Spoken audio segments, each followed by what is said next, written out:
Доброе утро, уважаемые телезрители! В эфире национальной вещательной компании «Саха» передача «Новый день». Мы работаем в прямом эфире. В последующие 60 минут вы узнаете много интересной и полезной информации. В студии работает Власий Сергеев. Ну и по традиции, в начале эфира мы предлагаем вам, дорогие друзья, обратиться к прогнозу погоды. Итак, сегодня, 14 декабря, по данным Якутского управления по гидрометеорологии и мониторингу окружающей среды, в 6 часов утра в центральных Улусах минус 51, минус 52. Днем минус 49, минус 50. Заречье минус 46, минус 51 утром, ну а днем минус 44, минус 50. Южные Улусы утром минус 38, минус 48, а днем минус 34, минус 47. Вилюйские Улусы утром минус 38, минус 42, днем ожидается минус 34, минус 39 градусов. Нижнеленские Улусы утром минус 45, минус 49, минус 44, минус 48 днем. Западные Улусы минус 35, минус 40 утром, ну а днем минус 33, минус 35 градусов. Колыма-Индигирские Улусы минус 29, минус 41 утром, ну а днем минус 29, минус 41 также. Лянские Улусы утром минус 43, минус 51, днем ожидается минус 43, минус 50 градусов. Северо-западные Улусы минус 27, минус 37 утром и днем минус 25, минус 28. В Якутске в 6 часов утра температура воздуха минус 47 градусов. Атмосферное давление 767 миллиметров ртутного столба. Ветер слабый, днем ожидается минус 44, минус 46 градусов. Мы отмечаем, что сегодня для учащихся с 1 по 5 классы города Якутска объявлен актированный день. Это была погода на канале НВК «Саха». Ну а сейчас мы хотим передать слово нашим коллегам из информационного отдела, которые расскажут вам о главных событиях в регионе и стране на сегодняшний день. Эфир продолжает новостной блок.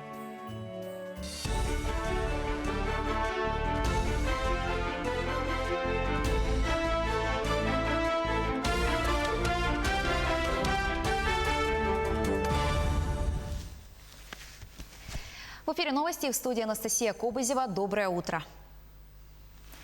Российская вакцина «Спутник Ви» предположительно будет защищать от коронавируса около 2 лет. Об этом заявил директор Центра имени Гамалеи Александр Гинзбург. Он пояснил, что на платформе, с помощью которой разрабатывали российский препарат, была создана вакцина против Эболы. «Спутник Ви» на 96% гарантирует, что человек не заболеет коронавирусом. У оставшихся 4% болезнь будет протекать в более легкой форме, нежели у тех, кто вообще не привился. В Якутию пришли настоящие морозы. Температура воздуха ниже минус 50 градусов была зафиксирована в Верхоянском, Булунском, Горном, Мегино-Кангаласском и Чурапчинском районах. А в столице региона ночью температура воздуха опустилась до минус 49 градусов. Сегодня в республике начнутся масштабные проверки таксистов. Инспекторы ГИБДД не оставят без внимания перевозки пассажиров автобусами и официальными службами такси, а также такие перевозки в межмуниципальном сообщении. С начала этого года в Якутии выявили 7 таксистов, перевозки которых не отвечают требованиям безопасности. При этом 5 из них не имели соответствующее разрешение. Водителям неисправных автомобилей грозит уголовная ответственность и штраф в размере до 300 тысяч рублей, обязательные работы или до 2 лет ограничения свободы. Россияне уже начинают готовиться к празднованию Нового года, а Роспотребнадзор предупреждает, что важно правильно выбирать пиротехнические изделия и фейерверки. Самое главное – сертификат товара. Покупать петарды, ракеты, салюты и другую пиротехнику можно только в специализированных магазинах. Сегодня покупайте пиротехнику с рук в местах несанкционированной торговли. Закон разрешает торговать ими только в магазинах, павильонах и киосках, обеспечивающих сохранность продукции, исключающих попадание на нее прямых солнечных лучей и атмосферных осадков. При этом реализация пиротехнических изделий запрещается на объектах торговли, расположенных в жилых зданиях, в уличных переходах и иных подземных сооружениях. А в МЧС напомнили, что петарды и фейерверки запрещено запускать с балконов и крыш домов, внутри зданий, а также рядом со взрывоопасными объектами. Нельзя использовать изделия с истекшим сроком годности, следами порчи и без инструкции по эксплуатации. Стартовал уникальный мультимедийный проект «Почему зима длиннее» в историческом парке «Россия. Моя история». По мотивам якутских сказок «Почему зима длиннее лета», старушка Тал-Тал, лунная дева. В мультимедийной инсталляции оживают основные образы и символы, отражающие якутское представление о зиме. Бык холода, луна с ликом девы, силы природы, у которых старушка Тал-Тал просит помощи, и Аи-Тайон с драгоценностями Якутии. Проект включает в себя круговую визуальную демонстрацию якутских народных сказок, что позволяет созерцать за героями в панорамном пространстве. Картины оживают, создавая красочный волшебный мир вокруг.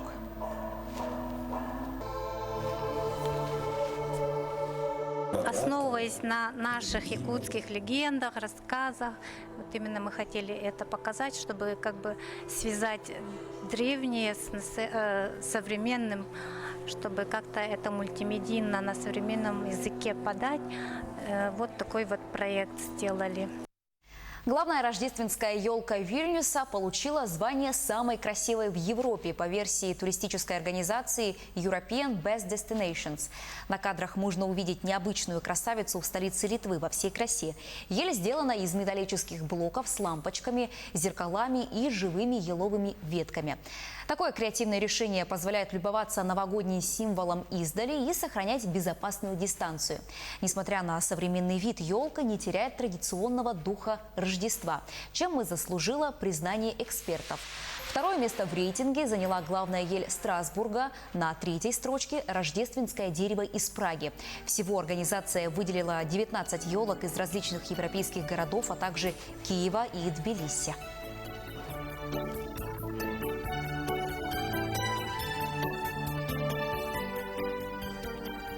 К этой минуте у меня пока вся информация. Берегите себя, носите маски и соблюдайте социальную дистанцию.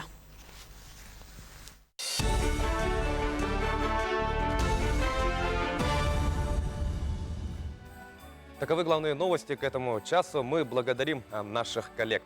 Ну а сейчас, дорогие друзья, мы хотели бы предложить вашему вниманию нашу традиционную рубрику под названием «Гороскоп». О чем нам говорят звезды сегодня, узнаем в следующем сюжете.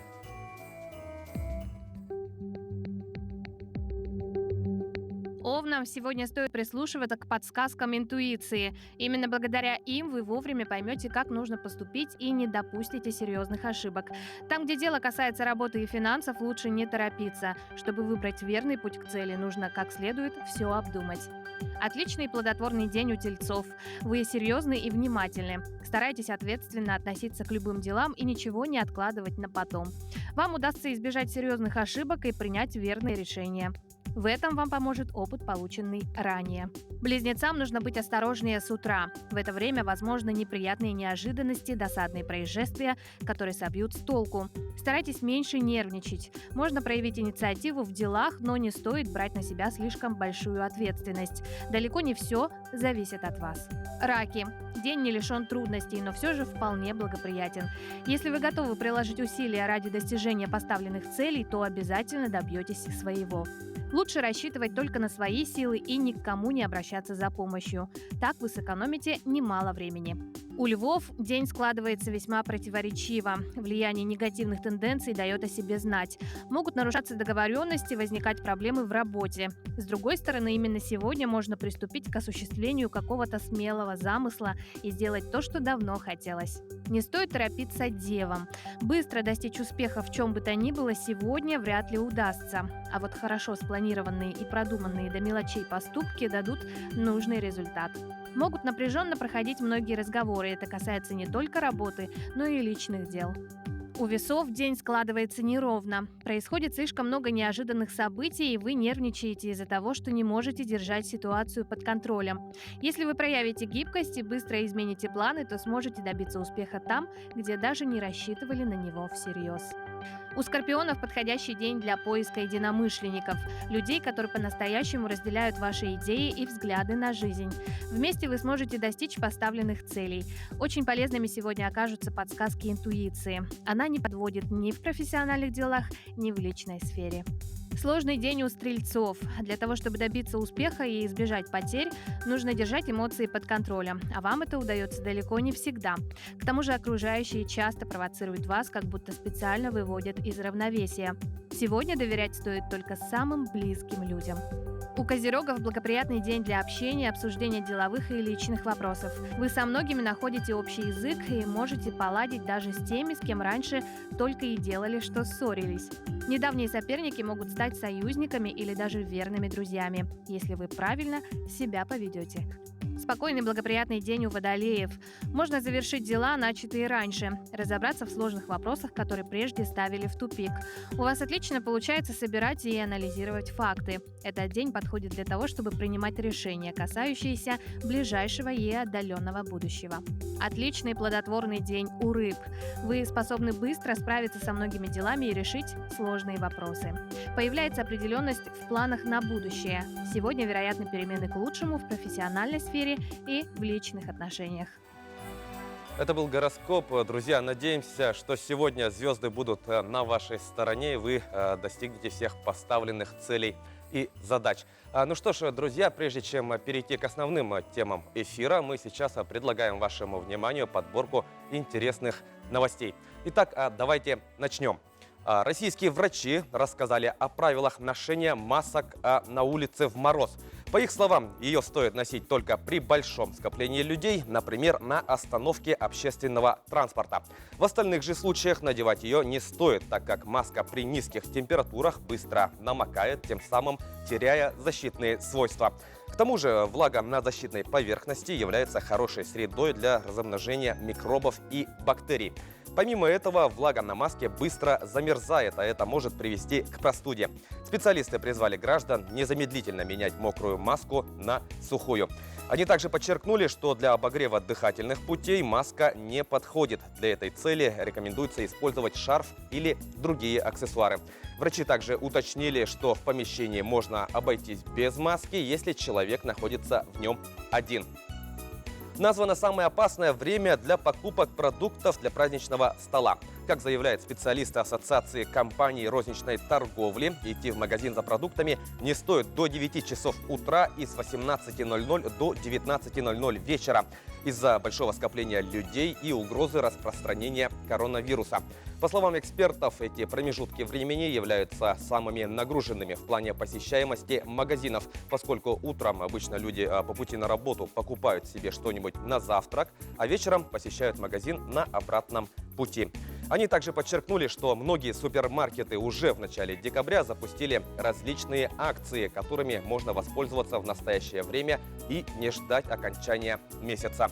Помимо прочего, специалисты рекомендовали не откладывать, а купить уже в ближайшее время консервы, овощи и фрукты, которые могут долго храниться. В Москве представили первый российский электромобиль под названием «КАМА-1». Его разработало публичное акционерное общество «КамАЗ» совместно с Санкт-Петербургским политехническим университетом. Электромобиль представляет собой трехдверный, четырехместный компактный смарт-кроссовер. Длина автомобиля составляет 3,4 метра, ну а ширина 1,7 метра. Машина получила полностью светодиодную переднюю и заднюю оптику и панорамную крышу. В базовой комплектации установлен электромотор мощностью 109 лошадиных сил и батарея на 33 киловатт-часа. Запас хода автомобиля составляет 250 километров. Скорость полного заряда батареи в обычном режиме составляет 6 часов, ну а в ускоренном 20 минут. Разгон до 100 километров в час, как заявляют разработчики, займет 6,7 секунды. Розничная цена КАМА-1 составит порядка 1 миллиона 300 тысяч рублей. Друзья, сейчас мы прервемся на короткую рекламную паузу, после которой вернемся и продолжим эфир. Оставайтесь с нами.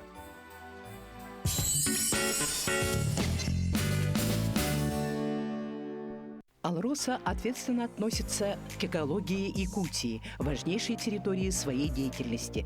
Поэтому в центре внимания компании изучение и охрана атмосферного воздуха, водных ресурсов, животного и растительного мира, почвы и климата. Сберегая природу Якутии, «Алроса» внедряет замкнутые способы производства, использует вторичную переработку отходов, переходит на альтернативные источники энергии. Беречь и сохранять, заботиться и вдохновлять. «Алроса» – якутская компания. Открылся новый магазин «Диваны Матрица». Современные диваны по доступным ценам. Магазин «Виватекс» проводит акцию «Декабрь – месяц постельного белья». Скидки до 30%. «Виватекс», Уткина, 12, Чернышевского, 25. Ақсыне 30 күніге ынбықасыға ағағасы беріге. Жол түхілгеті республикадағы бірек супербелістері ойналар. Уан Тойота масына. Жокускайға 15 сыр участыға онтондатын сынала берістер. Ойнитуға күттар матамир мағығын сертификаттара Жокускайға ұлыстарға атыланалар. Саңа жылға жол түхілгеті Ән жиағыр. Корат кенигер Лермонтов улусатын 6 үйгер, саңа, сырдык, ырас, кен, коң, әлбәқ, арас көрінердәқ, таланыларға табығыстардақ, жер өмөннүрге уанна тутутуғараналлақ, ураты жерекен көстүләқ, табығыстақ, удамыр сыналақ, центр строй мағығын арылынна. Краскалары, линолеумнары, ламинат, плитка, обой, сантехника уаннада атын әгәлге көріңдерін. Атылыр, тутуған аллах, саңа аты әлген кенігерін ғырабыд. Оны тәңе болғойың, акция, ақсынне уанна 90 дарға, центр строй мағығын келейінергер чепчетилях карта бәліқтейін. Әйгені Жокускай кенігер арылыбыд центр строй саңа мағығын Лермонтов улысатын 6 үз жетігер күтәлілер.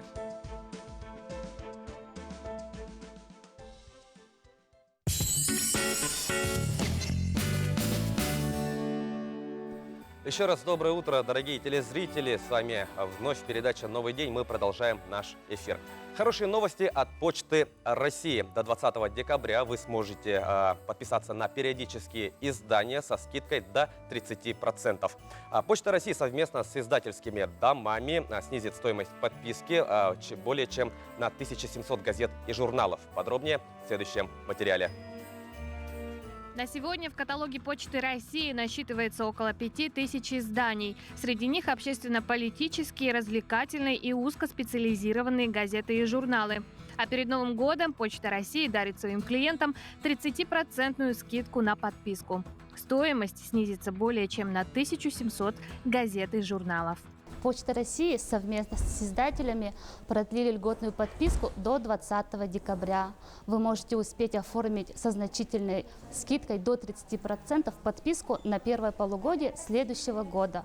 Данным предложением можно воспользоваться во всех отделениях почтовой связи, а также на сайте Почты России и у почтальонов по почтово-кассовому терминалу. Также важно отметить, что весной этого года Якутия стала самым читающим регионом Дальнего Востока. Об объявленной 30% скидке очень обрадовалась Варвара. Многодетная мама постоянно выписывает для своих детей по 5-6 различных изданий. Сейчас идет декада льготной подписки до 20 числа. И вот я своим деткам выписала 2 журнала российского издания на полгода и на 3 месяца. А так мы частые подписчики. Сына подписывали, участвовали в акции подписчика. Там в российском издании надо было скинуть скриншот подписки, и мы попали в 100 первых, и нам прислали приз, игру детскую. Вчера у нас почтальон доставил журнал осенней подписки с вложением, с подарком, и дочка очень обрадовалась. Она очень ждет почтальона. Оформить подписку можно как для себя, так и подарить ее на Новый год своим родственникам и знакомым. Кроме того, благотворительная акция Почты России «Дерево добра» позволяет подарить подписку детскому дому, школе-интернату или дому престарелых. Для этого нужно выбрать учреждение, в пользу которого покупается подписка, и оплатить ее картой на сайте или в отделении почтовой связи. Данная благотворительная акция проводится 5-й год подряд. За это время Якутия показала отличные результаты по данной акции. Спасибо большое всем горожанам и жителям нашей республики за такое активное участие в благотворительной акции «Дерево добра». За 5 лет акции «Дерево добра» социальные учреждения Дальнего Востока получили в подарок около 50 тысяч экземпляров журналов и газет. В том числе в Якутии почтальоны доставили 14 тысяч изданий. Ну что ж, друзья, действительно, как отметила моя коллега Катерина Винокурова, это очень хороший вариант для новогоднего подарка. Успевайте оформить подписку. Напомним, что эта акция действует до 20 декабря. Ну что ж, а сейчас мы предлагаем вашему вниманию еще один интересный сюжет. Век высоких технологий у эвенков и у всех желающих изучить эвенкийский язык появилась еще одна уникальная возможность. Теперь владельцы телефонов на базе Android могут установить приложение под названием «Русско-эвенкийский разговорник» или же «Русско-эвенкийский словарь». Оба приложения абсолютно бесплатные, также они могут работать в режиме офлайн. Тему продолжат мои коллеги. Автор мобильного приложения, переводчика с русского языка на эвенкийский Николай Апрасимов, родился в известной творческой семье. Его отец Андрей Апрасимов – художник, а дедушка – гордость эвенкийского народа, поэт, писатель, художник, прозаик и фольклорист Дмитрий Нестерович Апрасимов. С самого детства маленький Коля часто слушал дедушкины сказки, легенды, предания на родном языке, поэтому сейчас очень переживает за сохранение родного языка, за будущее своего народа. Так и появилась идея создать роботизированный голосовой переводчик. Вот так выглядит интерфейс Аяны. Он довольно-таки простенький и стильный. Чтобы активировать и начать перевод, нам необходимо нажать на значок микрофона, который есть внизу справа. Привет!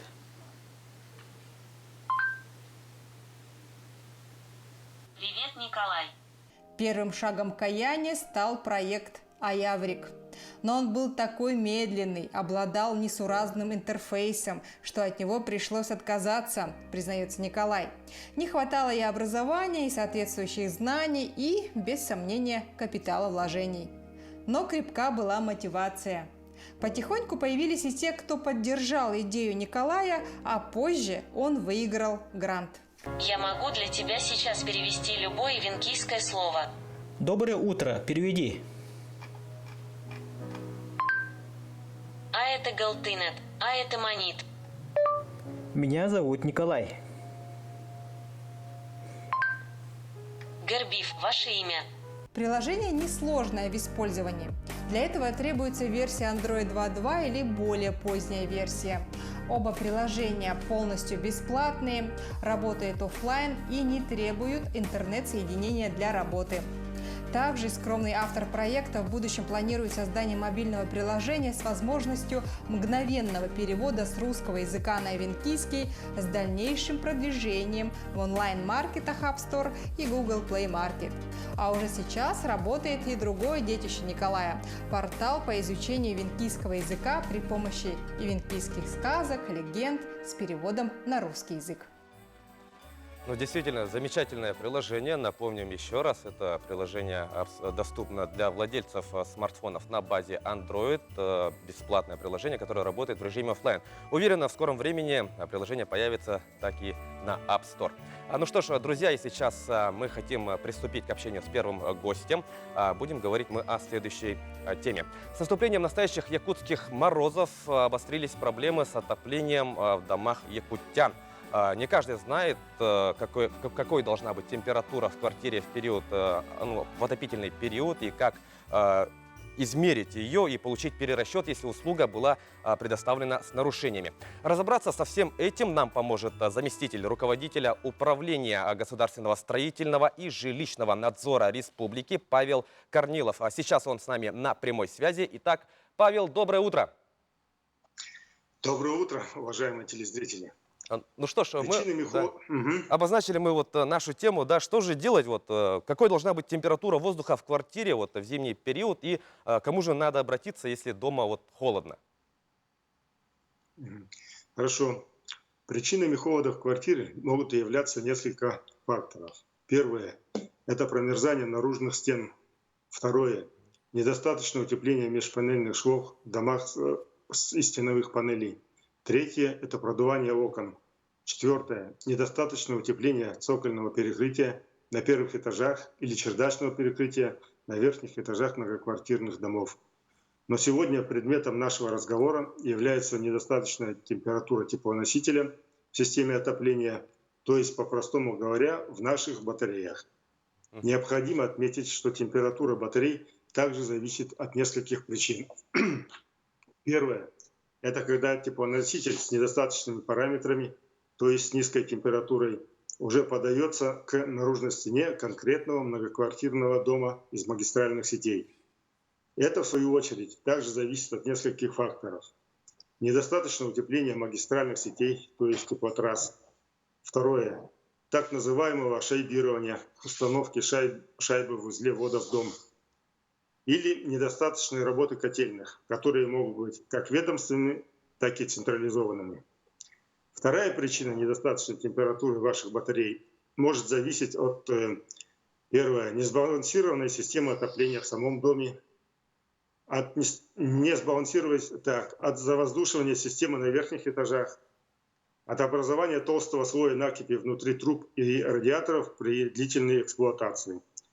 Даже по причине проведения ремонта у соседей, когда меняются чугунные радиаторы и стальные трубы на биметаллические и пластиковые. При этом зачастую зауживаются диаметры, что влияет на достаточную циркуляцию. Итак, что же делать, если в вашей квартире холодно?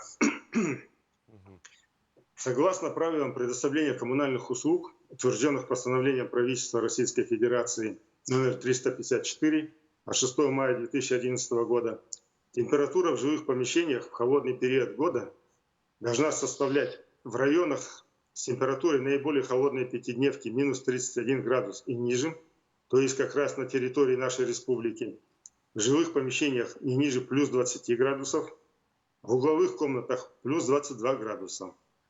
Температура воздуха в ванной или совмещенном помещении уборной и ванной должна быть не ниже плюс 24, плюс 26 градусов.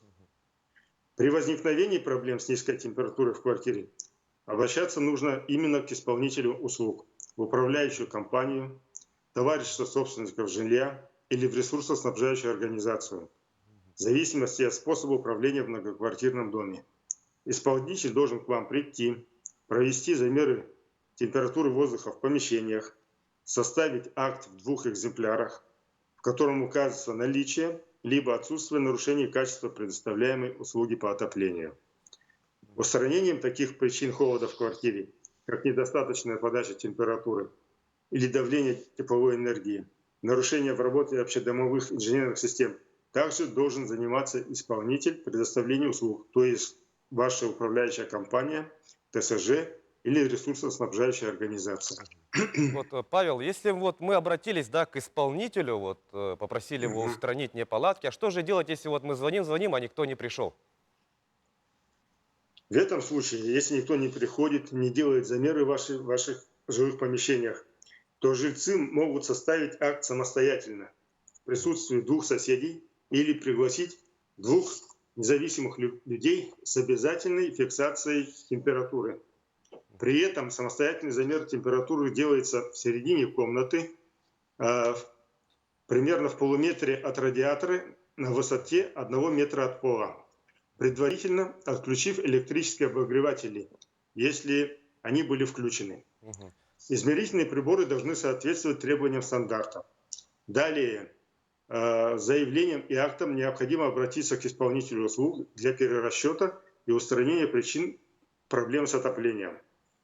Нельзя забывать и о том, что отопление в квартире должно предоставляться круглосуточно и бесперебойно. В течение месяца допустимое время перерыва отопления не может быть больше 24 часов суммарно. Ну что ж, Павел, большое спасибо за информацию. Я думаю, все телезрители взяли сказанное вами на заметку. Мы желаем вам доброго дня, и мы продолжаем наш эфир, дорогие друзья. В магазине Хозторг елочные игрушки на любой вкус с стеклянные, пластиковые и деревянные. Большой выбор гирлянд, елочных шаров, праздничного декора, новогоднего текстиля, пиротехники и подарков для самого волшебного праздника.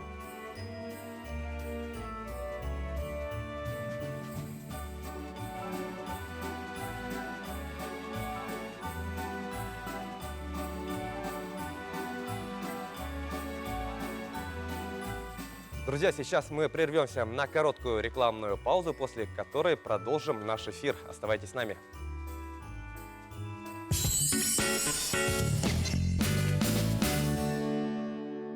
Новый год – праздник волшебства и сказки. Наши товары создадут праздничную атмосферу. Волшебство приходит вместе с Азбука. Далбар хотун. Сахачактарын манылах, ымылах, өрө тудар күндү ада. Далбар хотун эдерген кылсоғоттон, эрге сүттер кемче кейиттен, оғотун түйігер көтөх бүтиеттен, сенен сыллы ребеттен, үйнен сайдан тақсар. Ах, суруттар далбар хотун суруналы.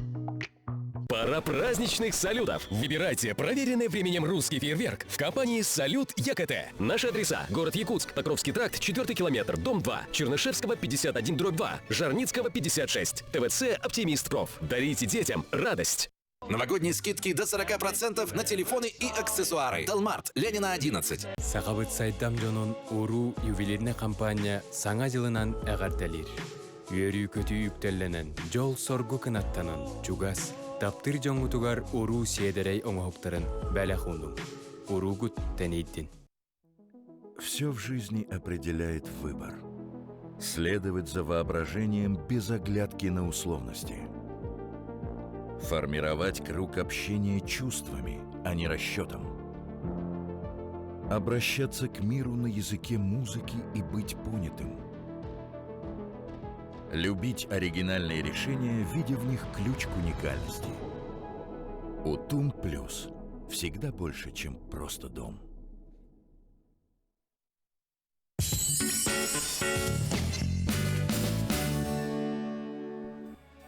Еще раз доброе утро, дорогие друзья. С вами вновь передача «Новый день». Мы продолжаем наш эфир. Сейчас мы хотели бы передать слово нашим коллегам из информационной редакции, которые расскажут вам о главных новостях страны и нашего региона на сегодняшний день. Давайте посмотрим.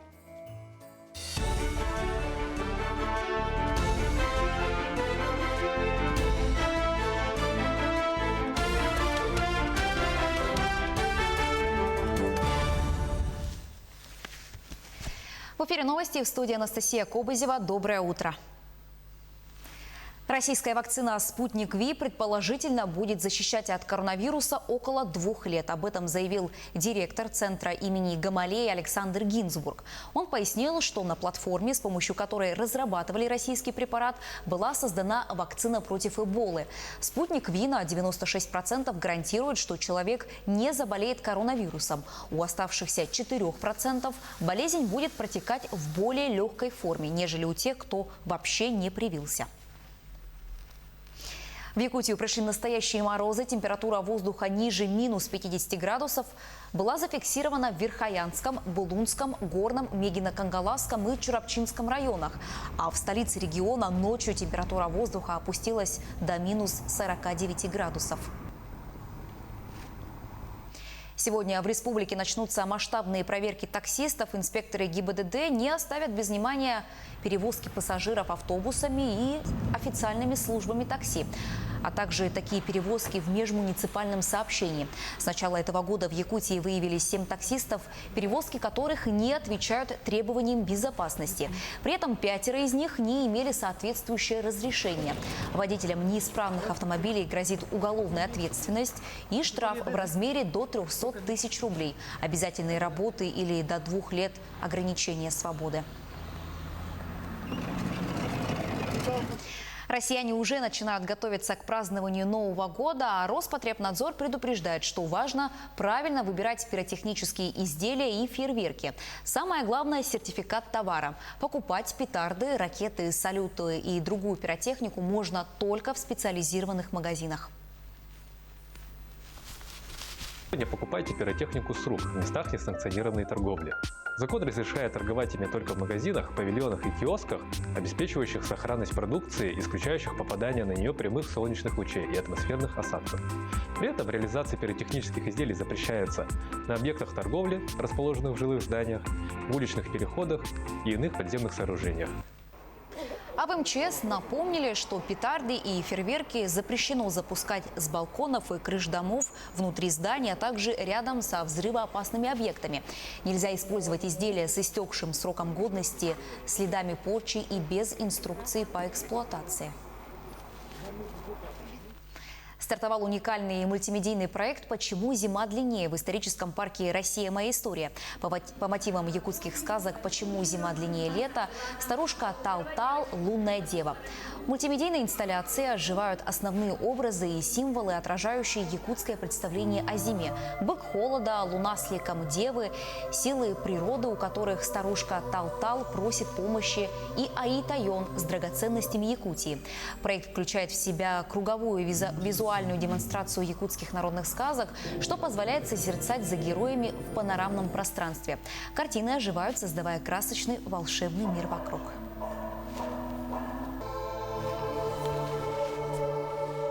Основываясь на наших якутских легендах, рассказах, вот именно мы хотели это показать, чтобы как бы связать древнее с современным, чтобы как-то это мультимедийно на современном языке подать.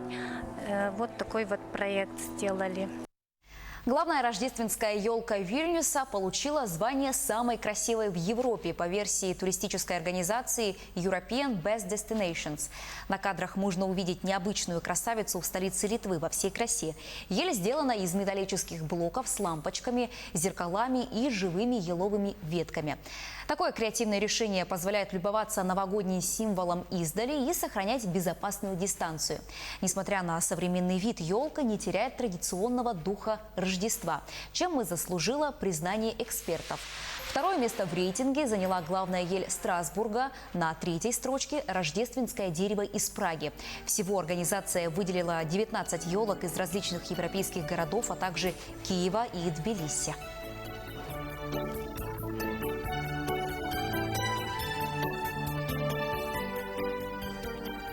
К этой минуте у меня пока вся информация. Берегите себя, носите маски и соблюдайте социальную дистанцию.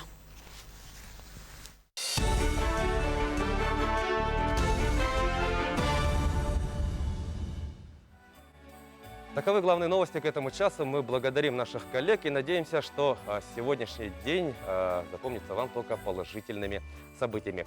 Ну что ж, друзья, мы приступаем к нашей следующей теме, и говорить мы будем о спорте и физической культуре. Ведь вчера у нас завершилась всероссийская акция «Неделя ГТО». Дорогие друзья, в рамках этого мероприятия тысячи россиян бросили себе вызов в выполнении различных нормативов. О том, как же эта акция прошла у нас в республике, нам расскажет начальник регионального центра Всероссийского физкультурно-спортивного комплекса «Готов к труду и обороне» Александр Брызгалов. Александр, доброе утро. Доброе утро. Ну что ж, поздравим вас с тем, что вот прошла эта всероссийская акция. Уверен, это была волнительная такая, да, акция. И расскажите нам, пожалуйста, вот какие же дисциплины были и каков формат? Уверен, у нас все в онлайне прошло, да? Так, ну, формат общероссийской акции «Неделя ГТО» имела два направления. Первое – это пропаганда. Надо было там в соцсетях выложить свои фото, видео, выполнение нормативов и там написать пост, как это было и ну, какие сложности, или хорошо, или плохо это все это делали. Да? Второе направление – это практическая часть, выполнение нормативов ГТО. Но как региональный центр мы упор делали на практической части, так как с апреля месяца у нас ограничения были. И сейчас вот в конце ноября уже начали возобновляться работы центров тестирования. На этой неделе мы работу сделали с выпускниками в этом году, которые заканчивают школ. У них там совместно с Министерством образования и науки Республики Саха-Якутия. Также мы отдельно индивидуальными заявками с населением работали. И в субботу мы провели впервые, да, в республике тестирование среди лиц с ограниченной возможностью здоровья, нарушением слуха.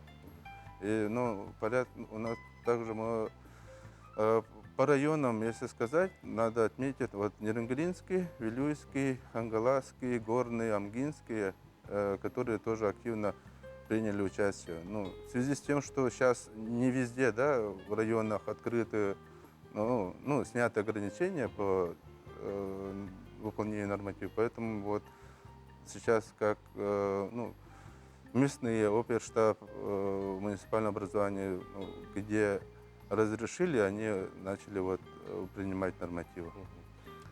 И неделя ГТО, вот эта всероссийская акция, она вчера закончилась фестивалем чемпионов игр ГТО в городе Кисловодске. И там у нас нашу республику представляла команда Северо-Восточного федерального университета.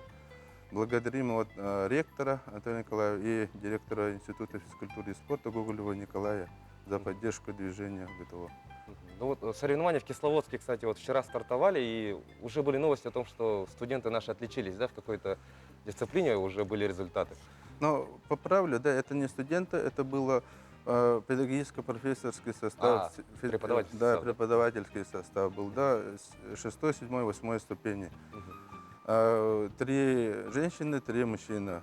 Участвовало 6 человек. Представителем был Черкашин Александр Викторович, он ответственный работник Центра ГТО ЦВФУ. Да? У нас тоже есть результаты. Там чемпион игр ГТО «Скорость» среди женщин выиграла Арина Югова. Это уже имеем кубок, можно сказать, да? Но в общекомандном зачете мы 16 место. Участвовало 32 региона России, 215 участников. Золотая середина получается. Да, получается, у нас золотая середина. Да.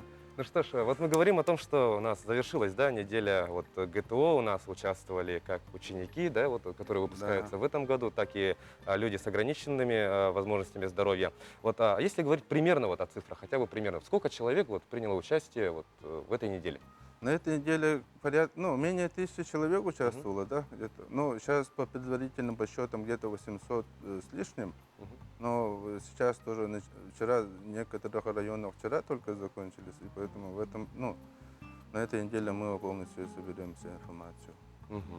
И продолжая, да, разговор о статистике, о цифрах, если говорить о значках, как себя проявили участники недели ГТО, сколько у нас золотых, серебряных и бронзовых значков? Я информацию дам по всем, по всей республике, да. Порядка сейчас более 1400 человек, 10 400 человек по республике сейчас являются обладателями знаков ГТО, получается, да. И у нас это, в основном это в городе Якутске, да, более 4000 человек. Потом Нерюнгри, Мирный, Сунтарский, Мегиндо-Кангаласский, которые более активно и хорошо выполняют нормативы. Действительно, цифры впечатляющие. Не зря же, да, наш регион называют одним из самых спортивных регионов России. И, как мы видим, жители Якутии это подтверждают.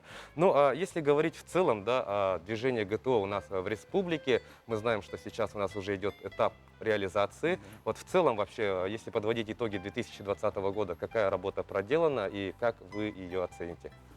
Так, на сегодняшний день охват центрами тестирования по районам у нас 34 муниципального образования городских округов в республике уже функционирует центр тестирования.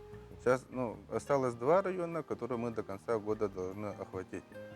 Ведутся работы по согласованию учредительного документа. И мы до конца 2020 года должны охватить всю республику центрами тестирования и дать возможность и дать условия, чтобы люди, участники, которые хотят выполнить нормативы, чтобы у них была возможность у себя, никуда не уезжая, на месте, где живут, там и выполнять нормативы. И также По программе Министерства по физкультуре и спорту Республики Саха-Якутия идет, вот, по программе «Спорт. Норма жизни» идет вот, оснащение этих же центров орудиями труда, можно сказать, да, инвентарем, оборудованием, комплексом спортивно-технологических оборудований. Сейчас порядка выделено уже 22 таких оборудований. В этом году тоже планируется вот, тем, кто еще не получил, вот, в виде конкурса могут участвовать и вот, получат такие же комплексы. Что ж, Александр, мы благодарим вас за то, что нашли время и посетили нашу студию, поделились успехами. Напомню, мы говорили об итогах недели ГТО. Ну что ж, желаем вам удачи в проведении последующих мероприятий и новых побед. С вами, дорогие телезрители, мы прощаемся на короткую рекламную паузу, после которой мы вернемся и продолжим наш эфир. Оставайтесь с нами.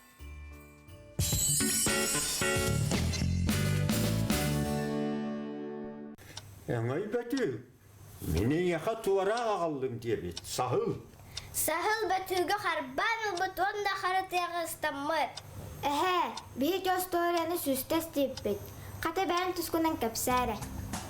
Ойбан сөдіребес толкуйга түсті. Уанна кенеге хуруярга сананна. Кенегеға кені оға сағын ойулата, жонун сәргетін туғынан кәпсәді.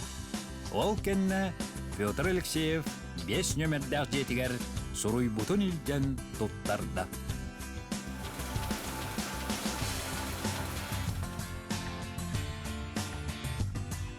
Өретер болбата, сабыз саңа кенеге дәчәттенен тағыста.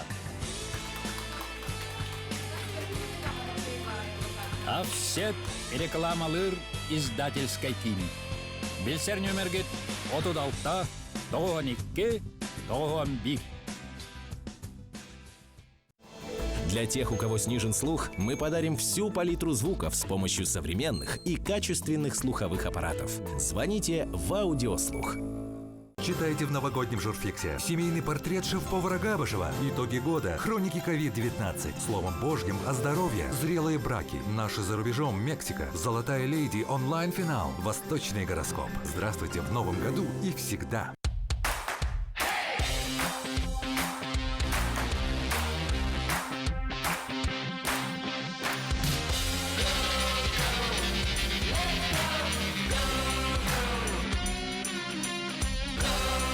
Годы идут, ценности остаются. Саха спецтехника. Нам 15 лет. Видал? Ма, что поесть? Я за продуктами. Иду за продуктами, а сама делайте покупки, не выходя из дома, на sbermarket.ru. Теперь в Якутске. Сбермаркет. Ходите в магазин по-новому.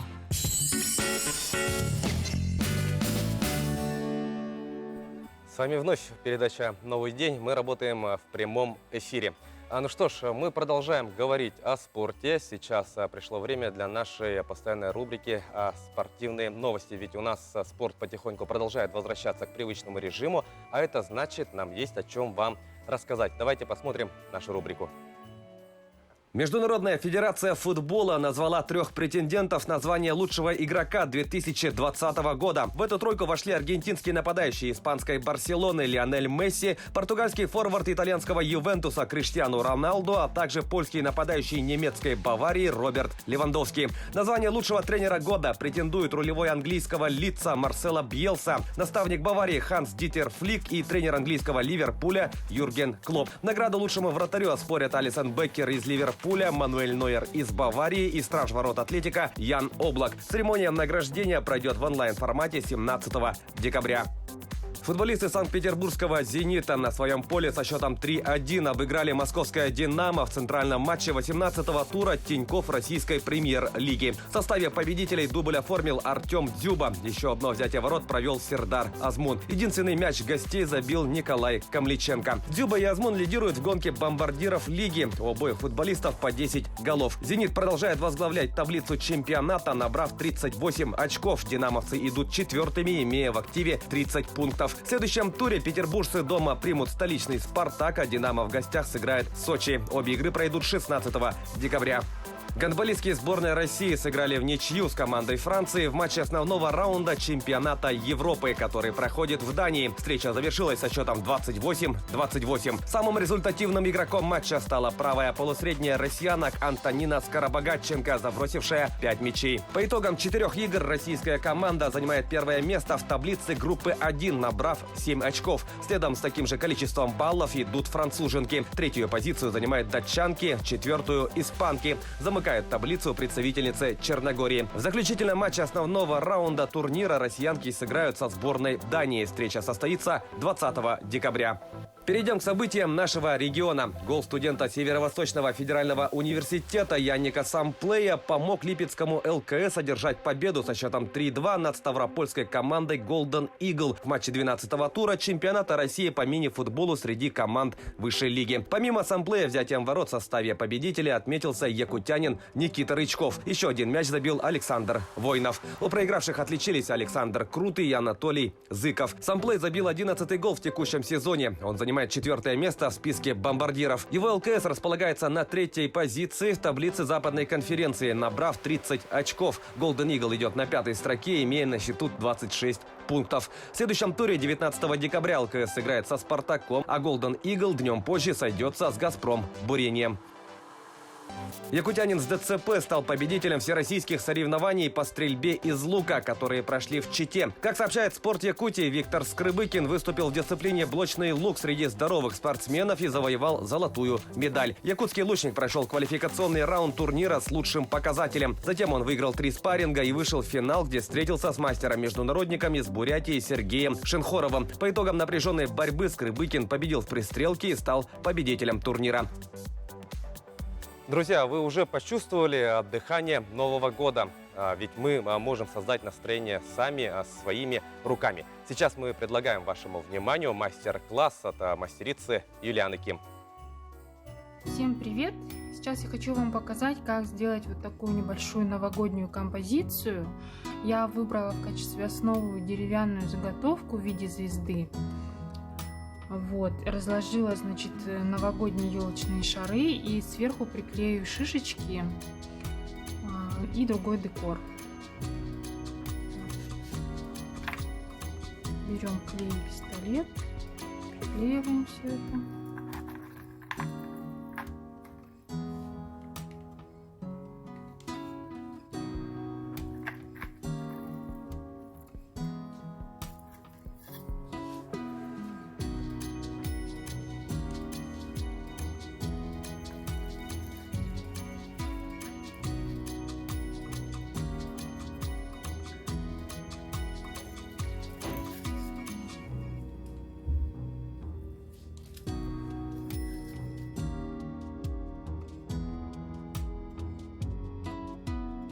Основные элементы мы приклеили. Так, сейчас сверху мы будем приклеивать шишки.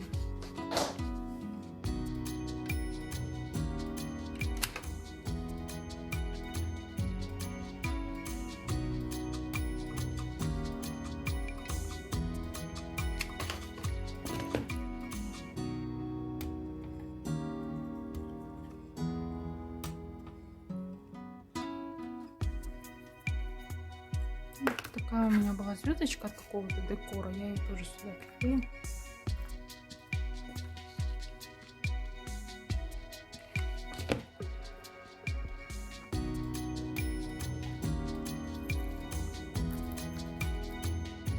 Сюда мы сейчас приклеим пучок хлопка.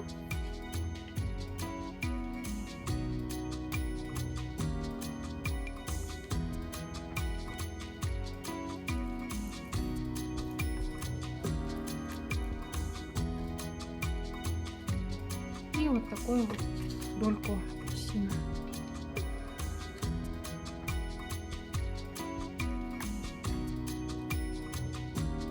Такая у нас получается композиция. Я ее поставила на кухню. Она будет придавать новогоднее настроение и украшать дом.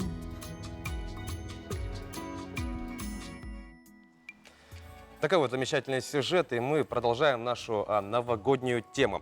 С наступившим новым днем мы еще на один день стали ближе к самому долгожданному празднику Новому году. И сейчас мы предлагаем вам посмотреть наш новогодний топ, где мы узнаем, какая же новогодняя песня является самой популярной в мире и многое другое. Новый год уже не просто близко, он уже буквально у порога нашего дома. И у каждого он ассоциируется с чем-то особенным лично для него. Но существуют вещи, которые стали неотъемлемой частью одного из самых любимых праздников практически для всех людей на Земле. В связи с этим мы предлагаем небольшую подборку «Топ к Новому году». Лучшая новогодняя песня. Безусловный фаворит всех радиоприемников «Новогодние каникулы» – нетленка шведской четверки ABBA «Happy New Year». Но вы, думаю, согласитесь, какой же новогодний плейлист без «Jingle Bells» Фрэнка Синатры, а также «All I Want for Christmas is You» Марайя Керри. Лучший новогодний фильм. А вот и не угадали. Самым популярным новогодним фильмом считается «Это замечательная жизнь», вышедшая аж в 1947 году. Сюжет таков. Главный герой фильма, не выдержав череды проблем, решает расстаться с жизнью, но ангел-хранитель помогает ему увидеть, насколько его жизнь помогла другим людям. Главные роли исполняют Джеймс Стюарт и Донна Рид. Популярность она приобрела, начиная с 70-х годов. С тех пор каждый год фильм показывают по американскому телевидению, и это стало нерушимой традицией. А вот всеми нами знакомый и любимый «Один дома» обосновался на втором месте. Лучший новогодний город. Здесь сюрпризов нет. Лучшим городом для встречи Нового года считается Нью-Йорк. И на самом деле это неудивительно. Ведь где еще проходит такая масштабная, яркая, настолько массовая встреча Нового года на площади перед Таймс-сквер? Не ошибусь, если скажу, что эта традиция стала одной из главных достопримечательностей, ради которой в этот город съезжаются толпы туристов. Лучшая рождественская ярмарка. Это рождественская ярмарка на площади Стуртарьет в Стокгольме. Это самый старый рождественский рынок в Швеции. Впервые открылся в 1837 году. 40 компактных красных киосков прекрасно сочетаются с исторической атмосферой площади в самом сердце старого города. Трудно придумать лучшее место для проведения рождественской ярмарки. Лучший мультфильм. Рождественская история. Это мультфильм, снятый по мотивам повести Чарльза Диккенса «Рождественская песня в прозе» про злого и угрюмого Эбенезера Скруджа, который ненавидит Рождество. Но в один год, а именно в канун Рождества, с ним происходят настоящие чудеса. Это произведение является классикой и любим во всем мире. Самая популярная новогодняя еда. А вот тут возникли сложности. Невозможно назвать одно самое популярное блюдо в мире, так как в каждой стране свое традиционное блюдо. Ну а что касается России, тут все очевидно. Салата оливье и селедка под шубой – неотъемлемые атрибуты новогоднего стола россиян. Вот такую подборочку мы вам предлагаем. Как вам? Конечно, у всех разные мнения. Как говорится, на вкус и цвет товарищей нет. Поэтому в этот Новый год мы вам предлагаем сделать свой топ к Новому году. Такой вот замечательный новогодний топ подготовили наши коллеги. Ну что ж, друзья, мы продолжаем заряжаться новогодним настроением, ведь праздник уже совсем скоро. Ну что ж, и прежде чем попрощаться, дорогие друзья, мы хотели бы напомнить о погоде. У нас в Якутске, по данным Якутского управления по гидрометеорологии и мониторингу окружающей среды, в 6 часов утром у нас было минус 47 градусов. Ну, что касается дня, то у нас ожидается минус 44, минус 46. Атмосферное давление 767 миллиметров ртутного столба. Ветер, кстати, сегодня очень слабый, 0 метров в секунду. Ну и у нас есть официальная информация о том, что для учащихся школ города Якутска с 1 по 5 классы объявлен актированный день. Ну что ж, друзья, на этом мы с вами прощаемся. Эфир продолжат Санга Кюн и мои коллеги. Оставайтесь с нами.